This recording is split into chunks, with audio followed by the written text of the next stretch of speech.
3 days before Christmas, and I'm not the one invited. Cheating witch. I'm 28, settled in Michigan, and building a career in construction management. I never really felt the urge to leave the city after graduating. Steady employment, a place of my own, and a lifestyle that's reliable if not flashy have kept me rooted. My most practical prize is a fully paid-off Ford F-150. Not the kind of vehicle that turns heads, but the kind that never leaves you stranded. That truck marked my first real leap into adulthood. I bought it from an older farmer who had babied it like it was part of the family. When I drove it home, it had just over 35,000 miles and service records that looked like a textbook. That first weekend, I tore into it, adding a bed cover for utility and swapping out the awful factory speakers for a sound system that didn't make my ears ache.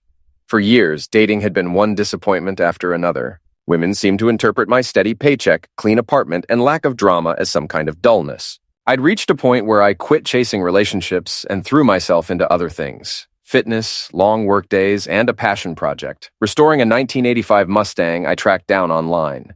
Then, in June 2021, my buddy Marcus hosted a backyard barbecue, and that's when I met Rachel. She was unlike anyone I'd ever dated. An art teacher with a contagious laugh, a woman who carried herself with maturity instead of trying to look like she was still in college. We clicked almost instantly. For the first time, someone actually seemed to appreciate that I had my life together. She liked that I owned real furniture, that I planned actual dinners rather than grabbing greasy takeout, and that my weekends weren't wasted on hangovers. Rachel felt different right from the start. We had conversations about the future that were honest and natural instead of awkward. She teased me about needing a bigger place once we inevitably lived together, asked thoughtful questions about my lease renewal, and was genuinely curious about meeting my extended family during the holidays. What floored me most was her interest in the Mustang. I'd grown used to women rolling their eyes when I mentioned car projects, but Rachel? She showed up with fresh coffee while I worked in the garage, leaned over the hood to watch me explain repairs, and asked intelligent questions about rust, engines, and tools. One Saturday, she even tugged on her mom's old pair of vintage coveralls and joined me, sanding away corrosion from the quarter panels with real enthusiasm. She came out of it with dust on her cheeks and grit under her nails, and she never once complained. Her family welcomed me as though I'd been around for years. Her father, David, a retired police officer, took me under his wing almost instantly. He shared his grilling secrets, invited me to his garage, and even let me help him rebuild his '78 Camaro. Before long, our Sundays were a ritual. Beers in hand, engines open, conversations drifting from sports to the stubborn realities of life. David turned into the father figure I hadn't realized I needed. His garage was a mechanical wonderland, immaculate, meticulously labeled, outfitted with equipment most guys only dream about. A car lift, an industrial air compressor, and toolboxes filled with American-made steel dating back to the 1950s. Under his guidance, I learned carburetor rebuilds, valve adjustments, and 100 tricks you'd never find in a manual. Between the stories of police work and raising a family, he handed me an education in both engines and character.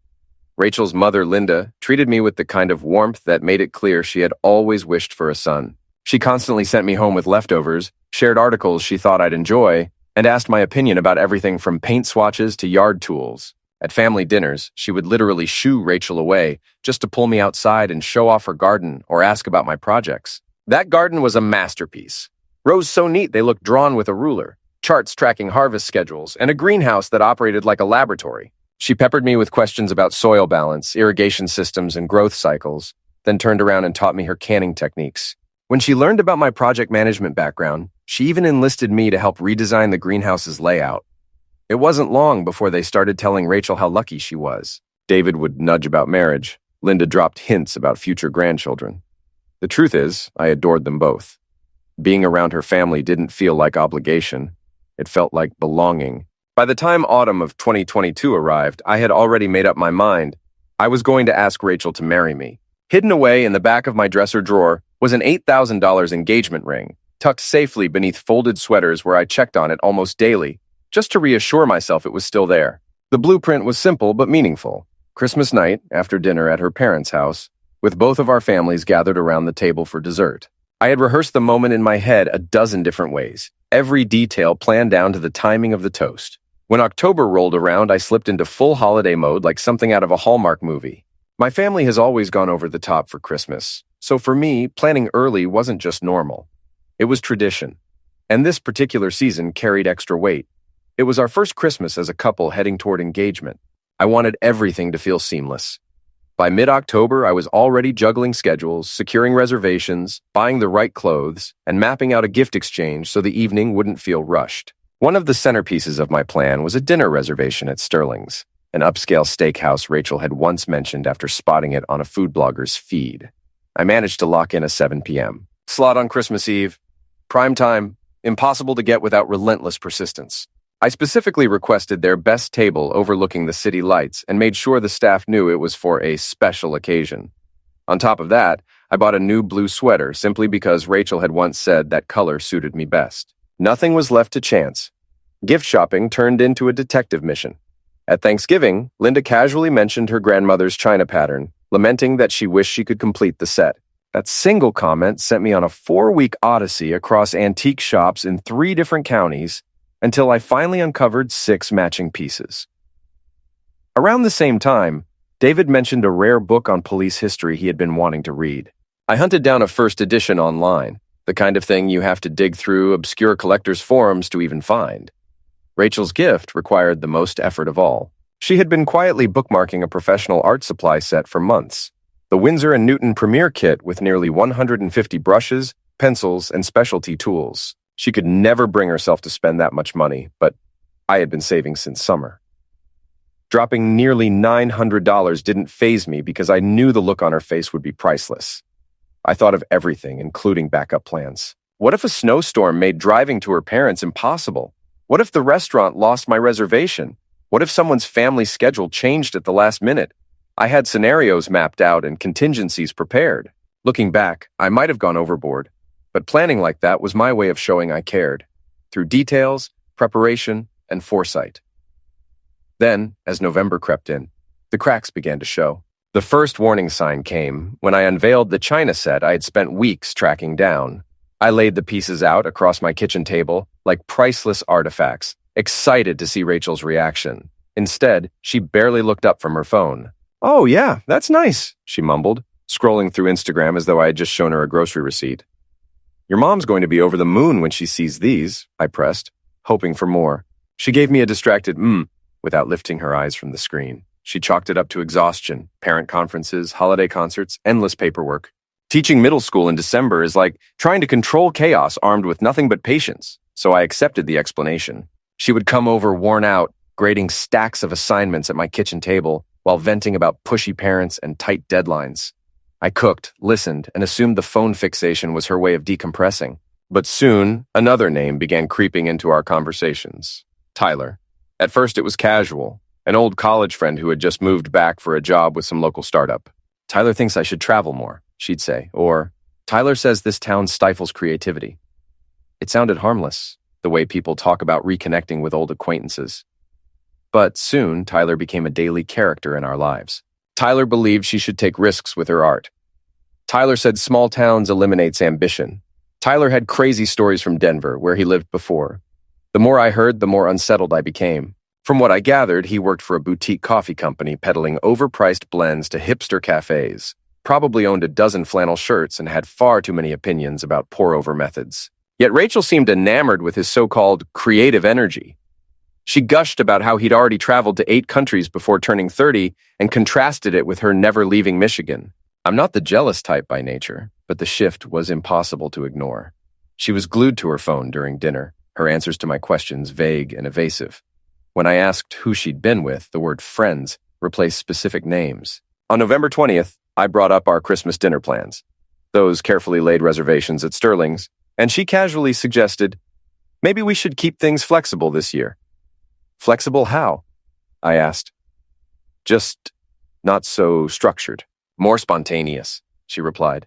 The alarms were ringing loud and clear, but I told myself it was stress, the season, the chaos of teaching. I wanted to believe that, but I couldn't have been more wrong. December 19th, only 3 days before Christmas, and my apartment looked like a holiday command center. The coffee table was buried under rolls of paper and ribbon, scissors tucked between stacks of boxes. I had every present sorted like a general preparing for battle. My family's in one pile, her parents in another, and Rachel's gifts sitting right in front, wrapped with extra care. I felt proud, organized, ready for everything the holiday was supposed to bring. Then she walked in. One look at her face, and I knew. It wasn't exhaustion from teaching, and it wasn't just December stress. It was the expression that precedes the kind of conversation nobody wants to have. The "we need to talk" face. "Mike, we need to talk," she said. Her tone was calm, but her eyes gave her away. I thought she was about to suggest we change travel plans or adjust our timing for dinner. Instead, she sat down on the couch, folded her hands in her lap, and delivered the sentence that made my entire body freeze. "I'm bringing Tyler to Christmas dinner instead of you." The ribbon slipped right out of my fingers. I stared at her like the words hadn't registered. "What did you just say?" She took a shaky breath. "I know this is awful timing, but Tyler and I have been talking, and it's different with him. With you, everything feels planned out, structured, like we're following a script. With him, things feel natural, alive."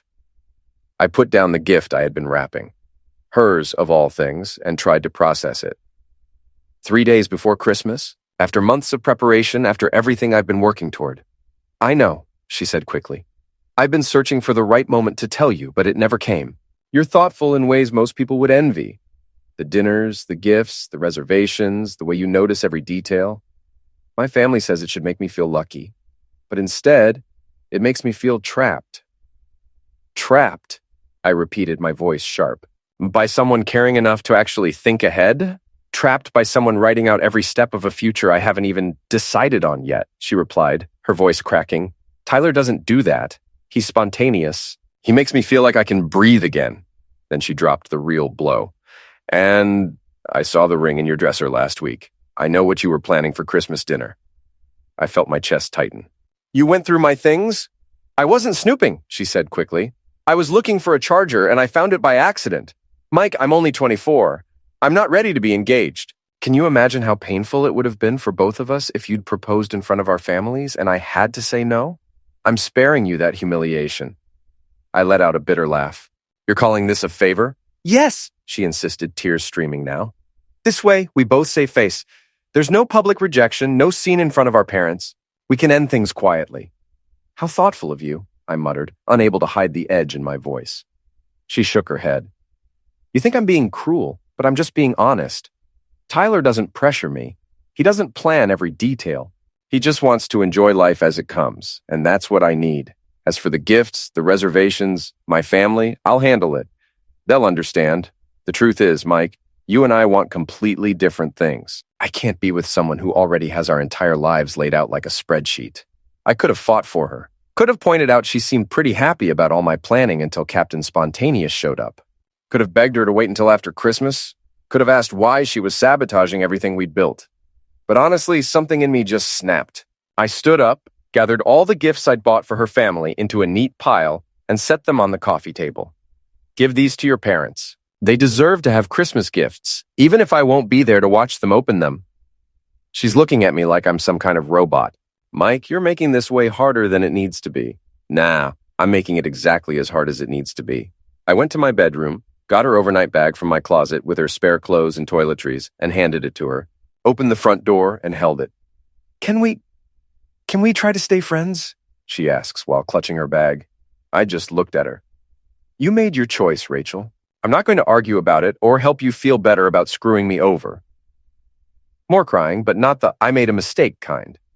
The frustrated "this isn't going according to my script" kind. After she left, I sat there staring for about 10 minutes before my brain kicked back in, called my best friend Derek, and just said, "I need to get out of here." "Dude, what happened? You sound like someone just told you they're canceling pizza forever." "Rachel dumped me 3 days before Christmas for Tyler." Dead silence. "The college dirtbag with the man bun who works at that pretentious coffee startup. Are you absolutely kidding me right now?" 20 minutes later, I'm at Derek's apartment with an overnight bag. The guy's got his gaming setup ready and a cooler full of energy drinks like he's preparing for some kind of breakup, war room operation. Christmas at Derek's was better than expected. "So, let me get this straight," Derek says while booting up Call of Duty. "Princess Spontaneous couldn't handle dating an actual adult, so she traded you for Walmart Ryan Gosling? She said I was too structured, that I planned everything out too much. Yeah, God forbid someone remembers her birthday and doesn't live in his mom's basement eating ramen." Derek hands me a controller. Did you tell her about the ring? She found it in my drawer. Said she was doing me a favor by dumping me before I could propose. Derek pauses the game and stares at me. Wait, what? Are you serious? Her exact words. Bro, I've heard some delusional stuff in my time, but that's Hall of Fame level crazy. He unpauses and immediately gets destroyed by some 12-year-old. You know what this means, right? You just dodged a bullet the size of the Death Star. Imagine if you'd actually married someone who thinks caring about her is a character flaw. We spent Christmas Eve gaming and eating frozen pizza while trash-talking random kids online. Every time I started getting in my head about the situation, Derek would drop some ridiculous comment about Rachel or make some joke that cracked me up despite everything. You know what's going to be hilarious?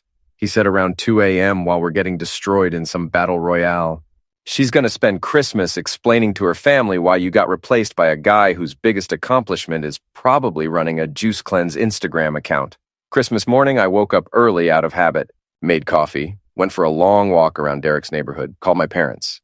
They weren't even surprised about the breakup. Apparently, they'd had reservations about Rachel, but didn't want to say anything. While you were happy, she always seemed like she was looking for something else, my mom said. Like you were just a placeholder until something more exciting came along. My phone started blowing up around noon Christmas Day. First, it was Rachel. My mom keeps asking where you are, and I don't know what to tell her. Then, Tyler is trying his best, but he doesn't understand our family traditions. By evening, the tea set you got my mom made her cry. She said it was the most thoughtful gift she'd ever received. Her parents started texting me directly around dinner time. Mike, Linda and I are furious with Rachel for what she did to you. You didn't deserve this garbage. The gifts you got us are incredible, and we're heartbroken you're not here. You'll always be family to us. Linda sent me a whole paragraph. Sweetheart, I don't understand what got into our daughter. You're family to us and always will be. This Tyler boy is rude and arrogant, and we told Rachel exactly how we feel about this whole situation.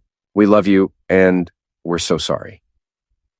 They even sent me pictures of Linda using the tea set and David reading his book, clearly trying to show Rachel what she'd thrown away. David's follow-up text included a photo of him giving Tyler the stink eye across the dinner table, while the dude tried to explain why he didn't eat meat. The final text of the night was from Rachel. I think I might have made a mistake. Can we please talk after the holidays? I read every message, started typing responses to all of them, deleted everything, and put my phone on airplane mode. She made her choice, and I wasn't about to help her feel better about it. 2 weeks later, she called me around 11 p.m. on a Tuesday, voice all raw and desperate like she'd been crying for hours. Mike, I need to talk to you. Tyler left. Okay? That's it?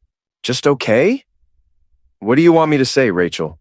He said he was just having fun over the holidays and didn't want anything serious. He's going back to Denver. Her voice cracks. I threw away everything we had for someone who was just messing around, shocking absolutely no one except you. Please don't be cruel. I'm falling apart here and you're just cold. What did you expect? You chose the guy who lives in the moment over the guy who planned ahead. Turns out living in the moment means he wasn't planning to stick around. She kept calling for weeks after that, leaving increasingly desperate voicemails. Her friends started hitting me up too, like some intervention squad. First, Jessica. Rachel's really struggling and she misses you so much. She knows she made a huge mistake. Then Madison. She's been crying every day since New Year's. Can't you just talk to her? You're being so unreasonable. Meanwhile, Derek's sending me screenshots of her Instagram posts with commentary like, damn, someone discovered the inspirational quote section, and is this the same chick who said you were suffocating her? Because she's looking pretty suffocated by her own drama right now. Her social media became this cringe fest of sad quotes about realizing what you had when it's gone, and pictures of herself looking contemplative in coffee shops. Classic attention-seeking energy that had me and Derek cracking up. By March, the calls finally stopped. I heard through mutual friends she'd moved back in with her parents and started therapy. Honestly, good for her. I hope she figured out whatever was broken inside that made her blow up her life.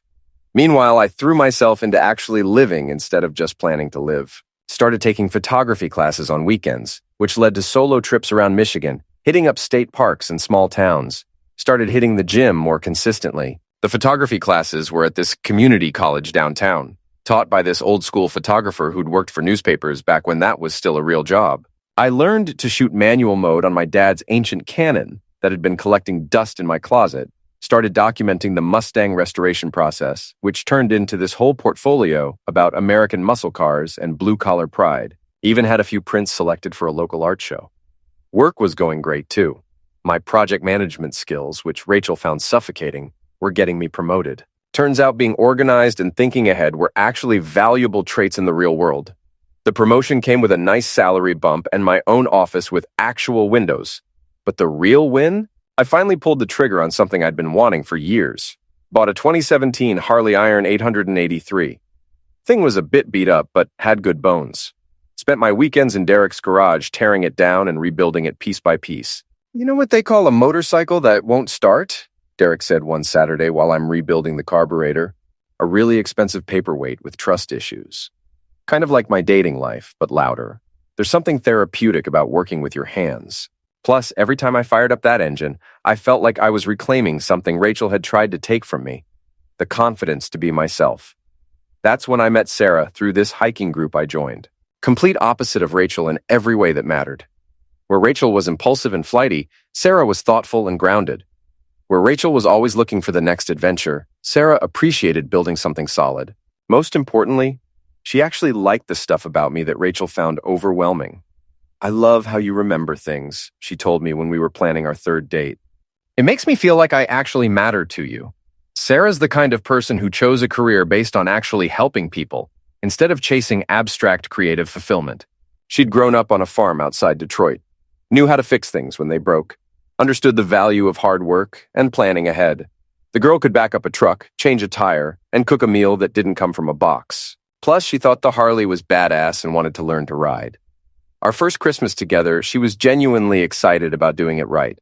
I want to meet your family, and I want you to meet mine, she said, while we were picking out a tree. My family does everything last minute, and I've always wanted to experience what it's like when someone actually plans ahead. Are you sure? I tend to go overboard with holiday planning. She laughed and kissed me. Promise me you will. We're at Target buying decorations when my phone buzzes. A text from an unknown number. Hey, it's Rachel. I know it's been a while, but I wanted to reach out. I'm doing much better now and was hoping we could talk, maybe grab coffee and catch up. I showed Sarah the message. She reads it and asks, do you want to respond? I thought about it for exactly 2 seconds. Nope. Deleted it and went back to debating between silver and gold garland. Good choice, Sarah said. The gold will look better with your couch. Then came the holiday party ambush. Our mutual friend Marcus throws this holiday party every year at his place. Sarah and I show up fashionably late. I'm feeling good about life. And then I see her across the room. Rachel standing by the punch bowl, looking smaller than I remembered, checking her phone every 30 seconds like she's waiting for an Uber. Sarah spots her immediately. Is that her? Yep. And she looks about as lost as I expected. I'm talking to Marcus about his new job when I feel someone approach from behind. I turn around and there's Rachel with this forced smile, holding her drink like a shield. Mike, I didn't know you'd be here tonight. You look really good. Healthy. I put my arm around Sarah's waist.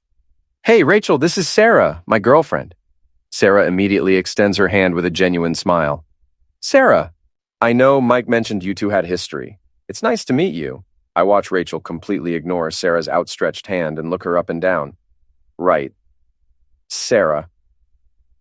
The way she says it sounds like she's tasting something bitter. I've been thinking about us lately, Rachel says, voice getting tight while still pretending Sarah doesn't exist. About what we had together. All those plans we made. That was a long time ago, Rachel. I've moved on. But don't you miss it? The way we used to be?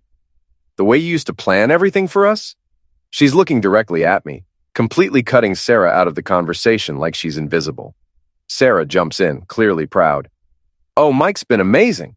He's working with my mom to perfect her grandmother's pot roast recipe for Christmas dinner, and he found the most incredible gifts for my nieces and nephews. I honestly don't know how he keeps track of what they all love, but it's one of the things I adore about him. Rachel's face goes through about 5 different emotions: surprise, anger, jealousy, rage, before settling on pure venom. How nice for you, she says to Sarah with this fake sweet voice. It's so easy to appreciate someone when you haven't had to deal with their obsessive need to control everything yet. Give it time. Excuse me, Sarah says, stepping forward. Please, Rachel says. composure completely cracking as she turns back to me. Can we just talk privately without her? No, I interrupted. Have a good night, Rachel. You can't be serious right now. You're really going to choose her over what we had? I already did. 14 months ago when you made the choice for me. But I know now that I made a mistake. I was young and scared and stupid. Her voice is getting louder and more desperate, head starting to turn. You can't just replace me with some random girl. As Sarah and I start walking toward the exit, I turn back one last time. Next time you find someone who plans Christmas around you, maybe don't wait until 3 days before to tell them they're uninvited to their own proposal. That's when she completely lost it. Are you serious right now? She screams across the party, loud enough to stop every conversation. You're just going to walk away after everything we had? The whole party goes dead silent. Sarah is squeezing my hand and we keep walking, but Rachel's not done making a scene. She doesn't even know you like I do. She's just some rebound who will never understand what we had. Her friends Jessica and Madison come rushing over, trying to grab her arms and drag her toward the door. Rachel, stop. You're making a scene, Jessica hisses. I don't care. He's making a huge mistake, and everyone here knows it. As they're physically dragging her toward the exit, Madison shoots us this dirty look and says loud enough for half the party to hear, "Wow, real classy, Mike," bringing this random girl just to hurt Rachel. You actually downgraded in case no one told you. Sarah squeezes my hand as we walk to my truck. Well, that was more dramatic than I expected. For me? Or for her? Definitely for her. She looked like she was watching her entire future walk away. Maybe she was, but that's not my problem anymore. Fast forward to today, and life's honestly better than I could have imagined. The Harley restoration was complete. Derek and I had turned that beaten-up iron 883 into something that belonged in a magazine. Every Saturday, we cruise around Michigan, hitting up small towns and dive bars, just enjoying the freedom. Sarah moved into my place around June, and it was seamless. She can cook like she went to culinary school, actually wants to hit the gym with me, and never complains when I disappear to work on the bike or hang with the boys. She'll just smile and say, "Have fun, babe," then post some cute story about loving to watch me in my element. Sarah and I are getting married this coming fall. I proposed with the same ring I bought for Rachel, but this time it's for someone who actually deserved it. Derek's my best man, and his speech will probably include a 5-minute roast of my questionable taste in ex-girlfriends that'll have the entire wedding cracking up. My restored Harley will be our getaway vehicle. Sarah, in her wedding dress, riding behind me on a motorcycle, will probably be the coolest moment of my existence. Sometimes the best revenge isn't revenge at all. It's just living well and finding someone who appreciates the same things about you that others found annoying.